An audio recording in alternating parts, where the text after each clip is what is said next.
Hello అండి. Welcome to my channel. ఈరోజు వీడియోలో అయితే మీకు గుత్తొంకాయని ఎలా తయారు చేసుకోవాలో చెప్తానండి. చాలా టేస్టీగా ఎంత రుచిగా ఉంటుందంటే నిజంగా ఒక్కసారి అయితే ట్రై చేయండి. చాలా బాగుంటుంది.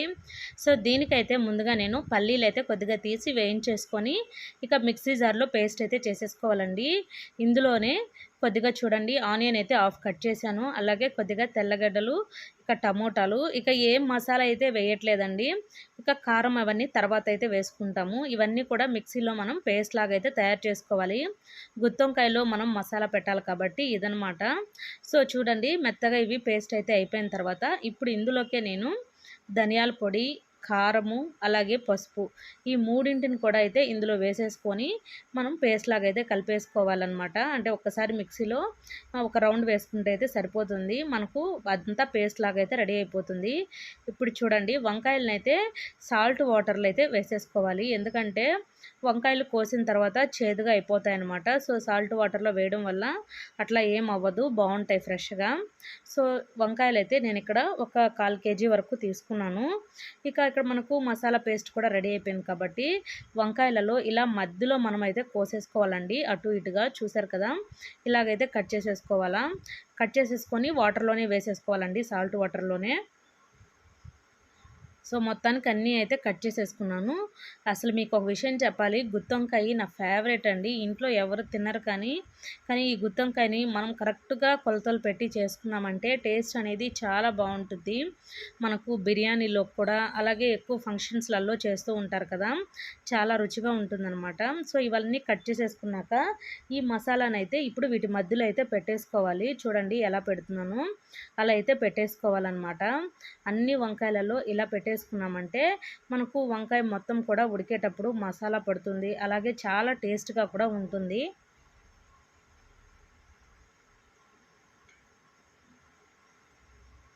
అసలు చాలామందికి గుత్తొంకాయ చేసుకోవడం అయితే నిజంగా తెలీదు, ఎలా చేసుకోవాలి, అది చేసుకున్న పర్ఫెక్ట్గా టేస్ట్ రాకుండా అలా ఉంటుంది. ఇప్పుడు నేను చెప్పిన విధంగా మసాలా వేసుకొని ఇలా చేసుకున్నారంటే టేస్ట్ అయితే చాలా బాగుంటుంది. కావాలంటే మీరు ఒకసారి అయితే తప్పకుండా ట్రై చేసి అయితే నాకు కామెంట్ చేయండి.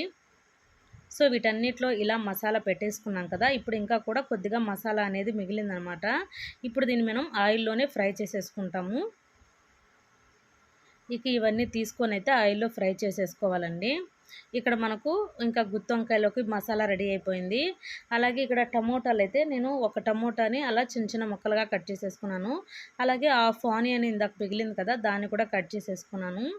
ఇప్పుడు ఒక ప్యాన్ అనేది పెట్టుకొని అందులో ఆయిల్ అయితే వేసేసుకోవాలండి. మనం గుత్తొంకాయ చేస్తున్నాం కాబట్టి కొద్దిగా ఆయిల్ అనేది ఎక్కువగానే వేసుకోవచ్చు, పర్వాలేదు. ఆయిల్ బాగా వేడెక్కిన తర్వాత అందులోకి కొద్దిగా ఆవాలు, కొద్దిగా జీలకర్ర అనేది వేసానన్నమాట. సో ఇవి కూడా మనకు బాగా వేగిన తర్వాత ఇప్పుడు ఇందులోకి ఫస్ట్ ఆనియన్స్ అయితే వేసేస్తున్నాను. ఆనియన్స్ మనకు మంచి రంగు వచ్చేంత వరకు వేయించుకోవాలి. అలాగే కరివేపాకును కూడా వేసేసుకోవాలన్నమాట. పచ్చి కరివేపాకు వేసుకున్నామంటే వాసన కూడా బాగుంటుంది, టేస్ట్ కూడా చాలా బాగుంటుంది. సో ఇవి మంచి రంగు వచ్చిన తర్వాత అయితే ఇందులోకి టమోటాలను అయితే యాడ్ చేసేసుకోవాలి. ఒక్క టమోటానే కాబట్టి మనకు తొందరగానే ఫ్రై అయిపోతుంది. ఇప్పుడు ఇందులోకి నేను కొద్దిగా సాల్ట్ను కూడా యాడ్ చేసేసుకుంటున్నానండి.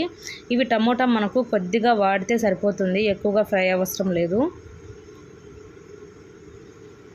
ఎందుకంటే మనం ఆల్రెడీ పేస్ట్ని రెడీ చేసుకున్నాం కాబట్టి ఆ పేస్ట్ అయితే వేసేసుకుంటాం ఇందులోకి. కొద్దిగా ఫ్రై అయితే సరిపోతుంది. చూసారు కదా, ఇలా టమోటా ఆయిల్లో కొంచెం ఫ్రై అయితే సరిపోతుందండి. ఇప్పుడు మనకు ఇంతకుముందు పేస్ట్ అనేది మిగిలింది కదా, మనం గుత్తొంకాయలో పెట్టగా మిగిలిన ఈ మసాలా అనేది ఇందులో ఆయిల్లోనే వేసేసుకొని అయితే ఫ్రై చేసేసుకుంటున్నాను. సో చూడండి ఎంతో టేస్టీగా సింపుల్గా చేసేసుకోవచ్చు, ఎవరైనా కూడా ఈజీగా చేసుకోవచ్చు అండి, వంట రాని వాళ్ళు కూడాను. అంత బాగుంటుందన్నమాట. సో ఇదంతా కూడా మనకు ఆయిల్లో ఒక 10 నిమిషాలు పచ్చి వాసన పోయేంత వరకు అయితే మనము ఉడికించుకోవాలన్నమాట. మొత్తం నీట్గా కలుపుకోవాలి, లేదంటే అడుగు అనేది అంటుకుంటూ ఉంటుంది. ఇవి బాగా ఆయిల్లో ఫ్రై అవుతున్న టైంలోనే మనము ఇక నూనెంకాయనైతే రెడీ చేసుకుంటాం కదా, దాన్ని కూడా ఇందులో వేసుకుంటాము. ఇప్పుడు ఇందులోకి నేనైతే కొద్దిగా కొత్తిమీరను కూడా యాడ్ చేసేస్తున్నాను.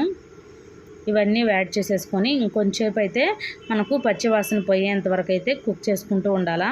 అంటే మనకు ఆయిల్ అనేది పైన తేలేంత వరకు మనం దీన్ని కుక్ చేసుకుంటే సరిపోతుందండి.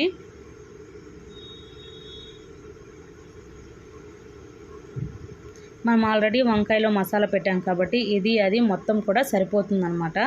మనకు గ్రేవీ అనేది కొద్దిగా చిక్కగానే చేసుకోవచ్చు, అంత బాగుంటుంది.